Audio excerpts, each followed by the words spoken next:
ఈ పూట ఆషాఢమాసం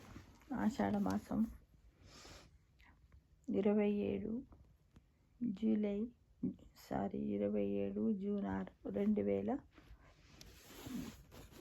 2025 నుండి ప్రారంభమైంది మిత్రమా. అందుకోసము ఆషాఢ మాసం యొక్క విశిష్టతను మనం తెలుసుకుందాము మిత్రం. అదేంటో ఇప్పుడే. ఆషాఢ మాస ప్రారంభం లోపల ఆషాఢ మాసం అంటేనే అనంత ఫలాలనిచ్చే ఆషాఢం. అయితే చంద్రమానం ప్రకారము ఆషాఢ మాసం సంవత్సరంలో 4వ మాసం. చంద్రుడు పూర్ణిమ రోజున పూర్వాషాఢ ఉత్తరాషాఢ నక్షత్ర సమీపంలో సంచరిస్తూ ఉండటం వల్ల ఈ మాసానికి ఆషాఢము అనే పేరు వచ్చింది. ఆషాఢం అనే పేరు వచ్చింది. ఈ మాసానికి శూన్యమాసమని, శుభకార్యాలకు యోగ్యమైనది కాదు అని కూడా చెప్తారు. ఈ నెలలోనే పీఠాధిపతులు, సన్యాసులు చతుర్మాస దీక్షను వహిస్తారు. ఆధ్యాత్మిక పరంగా చూస్తే ఆషాఢము అనంతకోటి పుణ్య ఫలితాలు అందించే మాసంగా పేర్కొంది. ఈ మాసము అమ్మ ఆరాధనకు శ్రేష్టమైంది. గోల్కొండ కోటలోని జగదాంబ ఆలయంలో ఈ నెలలో గురువారము మొదటి బోనాల వేడుకలు ప్రారంభమవుతాయి. ఈ ఘట్టంలో ఎదుర్కోళ్లతో సంబరాలకు శ్రీకారం చుడతారు. ఈ మాసము శుద్ధ విదియ నాడు పూరీ జగన్నాథ రథయాత్ర కూడా ప్రారంభం అవుతుంది.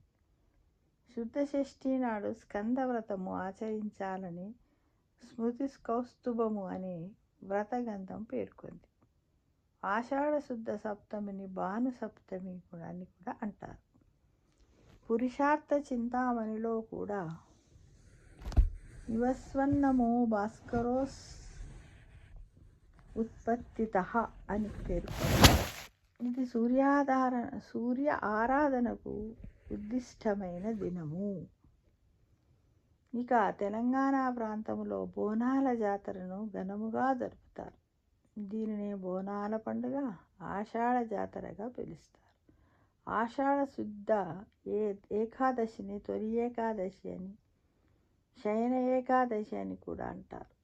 ప్రకృతిలో జరిగే మార్పులకు సంకేతంగా చెప్పుకుని ఈ ఏకాదశి నాడు మహావిష్ణువు క్షీరాబ్దిలో శయనిస్తాడని పురాణాలు చెబుతున్నాయి. భగవంతుని సాక్షాత్కారాన్ని నేరుగా పొందడానికి ఏకాదశి వ్రతము ఎంతగానో తోడ్పడుతుంది. సతీ సక్కుబాయి ఈ తొలి ఏకాదశి వ్రతము చేసి భగవంతుని అనుగ్రహం పొందిందని పండరీపురంలో తొలి ఏకాదశి నాడు మహోత్సవాలు జరుపుతారు. చంద్రభాగ నదీ తీరాన పాండరీపురం ఎక్కడుంది? మహారాష్ట్రలో ఉంది. కొలువై ఉన్నటువంటి విఠలుని ప్రభావము తొలి ఏకాదశి నాడే చూడాలి. ఎందుకంటే సతీ సక్కుబాయి ముక్తి పొందింది ఈ ఏకాదశి నాడే. ఏకాదశి అనేది ఎంతటి పుణ్యతిథి అంటే కృష్ణుడు స్వయంగా తన చెల్లెలు సుభద్రాదేవికి ఈ వ్రత మహత్యం గురించి చెప్పాడట. అంతేగాక ద్వారకా నగర వాసులు ఏకాదశి వ్రతాన్ని ఆచరించాలని దండోరా వేయించాడట. ఈ ఆషాఢ శుద్ధ ఏకాదశి మొదలుకొని కార్తీక శుద్ధ ఏకాదశి వరకు మహావిష్ణువు పాలసముద్రములో శయనిస్తాడు, అంటే నిద్రపోతాడు. ఈ కాలములో నియమనిష్టలలో, ఆహార విహారాది నియమాలలో నియమబద్ధ జీవనం గడిపేవారు శ్రీహరికి ప్రీతిపాత్రులవుతారని శాస్త్రవచనం. అంటే ఉపవాసాలు, వ్రతాలు, దీక్షలు చేసేవారు ఎలా అంటే నియమాలను, నిష్టలను పాటించాలని అర్థం. తొలి ఏకాదశి నాడు ఈ వ్రతాన్ని కొందరు ఆచరిస్తారు. హర్షవాంగ్మయ మూల పురుషులు వ్యాస భగవానుని జన్మదినము ఆషాఢ పౌర్ణమి. ఆషాఢ బహుళ అష్టమి రోచ్యమన్వంతరాది రేచుడు 13వ మనువు. ఆషాఢ బహుళ అమావాస్య దీప పూజకు ప్రత్యేకమైనది. కానీ ఆషాఢ మాసము అనారోగ్య మాసము. కొత్త నీరు తాగడం వల్ల వివిధ రకాల జ్వరాలు, విరేచనాలు, తలనొప్పి మొదలైన రోగాలు వచ్చే మాసం. స్త్రీలు గర్భము ధరించడానికి అనుకూలమైన కాలము కాదు. అనారోగ్య దినాలలో, అశుభ సమయాల్లో గర్భధారణ జరిగితే ఉత్తమ సంతానము కలగదనే నమ్మకము కూడా ఉంది. పైగా ఈ మాసములో స్త్రీ గర్భము ధరిస్తే ప్రసవ సమయానికి మంచి ఎండాకాలం అవుతుంది. అది తల్లి పిల్లకు ఎండ తీవ్రత మంచిది కాదు.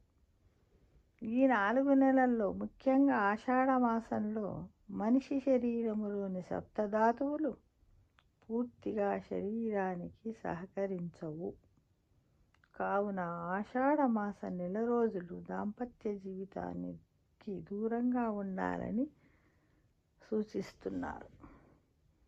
ఈ మాసంలో వర్షపు నీళ్లు భూమిలోనికి ఇంకి భూమిలో ఉన్న ఉష్ణం అలా పైకి రావడం మూలాన ఆ ఉష్ణములో పెరిగిన కూరగాయలు తింటే ఆరోగ్యానికి మంచిది కాదు.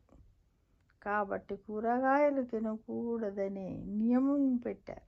అందుకే ఆషాఢంలో కొత్తగా పెళ్ళైన జంటలు దూరంగా ఉండాలని అంటారు.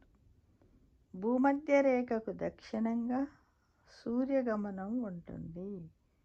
దక్షిణాయన ప్రారంభ మాసము ఈ మాసములోని. ఆషాఢ మాసంలో ఒక్కసారైన గోరంటాకు పెట్టుకోవాలంటారు. ములగకూర బాగా తినాలని అంటారు. అనపపప్పు వాడాలంటారు. ఈ మాసములో వాతావరణం ఒక్కసారిగా చల్లబడుతుంది. ఈ మార్పుల వల్ల కఫ సంబంధమైన దోషాలు ఏర్పడతాయి. గోరంటాకుకు ఒంట్లోని వేడిని తగ్గించే గుణం ఉంది. లేతాకు గోరంటాకు పెట్టుకోవడం వల్ల బయటి వాతావరణానికి అనుకూలంగా అది మన శరీరాన్ని కూడా చల్లపరుస్తుంది. రోగనిరోధక శక్తిని పెంచే శక్తి కూడా గోరంటాకు ఉంది. గోరంటాకు రసములో యాంటీబయోటిక్ లక్షణాలు ఉన్నాయి. ఆషాఢ మాసంలో శ్రీ మహావిష్ణువు నిద్రలోకి వెళ్తాడు. కాబట్టి దేవుడి ఆశీస్సులు అందవని అందుకే శుభకార్యాలు ఈ మాసంలో చెయ్యరు. పార్వతీదేవి యొక్క అనేక రూపాలకు ఈ మాసంలో వివిధ రూపాల్లో విశేష పూజలు జరుపుతారు.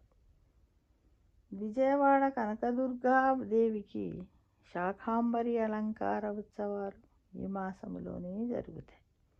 ఈ మాసంలో 3వ ఆదివారం నాడు ఉజ్జాయిని మహంకాళి అమ్మవారికి బోనాల జాతర వైభవపేతంగా జరుపుతారు. యావత్ ప్రపంచము ఎంతో ఉత్సాహంతో తిలకించే పూరి జగన్నాథ యాత్ర జరిగేది ఈ మాసంలోనే. దక్షిణాయన పుణ్యకాలము కర్ణాటక సంక్రమణంతో ప్రారంభమవుతుంది. దక్షిణాయన పుణ్యకాలములో పితృదేవతలకు శాస్త్ర ప్రకారము శ్రాద్ధకర్మలు నిర్వహించాలి. దక్షిణాయనములోనే పండుగలు ఎక్కువ. తొలి ఏకాదశి, చతుర్మాస దీక్ష, గురు పూర్ణిమ, దక్షిణాయన ప్రవేశం వంటి ఎన్నో విశేషాలకు నిలవు ఈ ఆషాఢ మాసం. కాబట్టి మనమందరం కూడా ఆషాఢ మాసంలో దైవనామ స్మరణ చేసుకోవాలని, వారిపై దృష్టి సారించాలని పేరు పేరున ఆశిస్తున్నాను మిత్రమా.